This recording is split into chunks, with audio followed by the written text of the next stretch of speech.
Okay, kapapasok na balita lang, no? Kanina ko lang nabalitaan na iwanan to pares na raw. Itong si Theodore Pato de la Rosa. Ayon kay Ombudsman, dating DOJ Secretary po ito. Ngayon ay Ombudsman na si Ombudsman Boying Rimulya.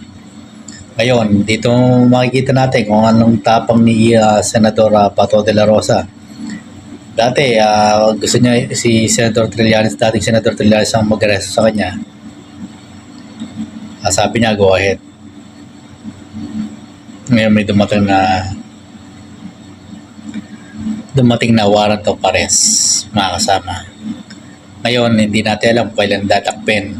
Via Interpol to, sigurado, idadaan ng ICC sa Interpol ulit itong warrant of arrest na ito. Marami na itulong Interpol sa bansa natin. Yung kay Alice Goo, yung mga pugante sa Pilipinas, nagtatrabaho sa ibang bansa, Interpol po nakahuli po dyan. Yan po kasi ang may jurisdiction po dyan. International Police, kumbaga, organization, Interpol. Malaki po na gagawa ng Interpol sa atin kapag lumalabas, akala na may ibang pugante, ligtas na sila sa ibang bansa.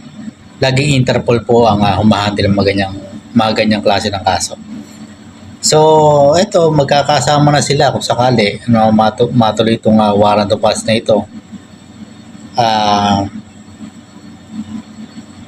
ng Interpol na nagmula sa ICC, International Criminal Court, dito kay Senator Pato de la Rosa. Ngayon, abangan ho natin kung ano mangyayari ho dyan. Kung ano maging itsura ni Senator Pato de la Rosa habang inaaresto ng Interpol. So, hindi natin alam kung sino utusan, kung PNP o NBI. Ito depende po sa Pangulo natin or sa magpapatuwad-punan. So, ang kaganda sa Interpol kasi, kahit saan magtago ang akusado o pugante, mahuhuli gawa ng Interpol po. Maraming bansa ang kasali po dyan sa Interpol kasi kung wala na yung International Police, International Police Organization, umalis lang yung pugante sa ibang bansa, madali siya mapagtago kung walang ganyang klase ng organisasyon, no?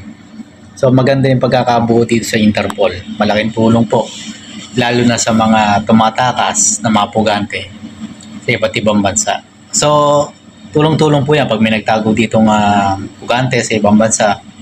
Kababayan po natin yan o hindi, ay malaki na itutulong din ng Pilipinas na ipag-coordinate yung ibang bansa dito.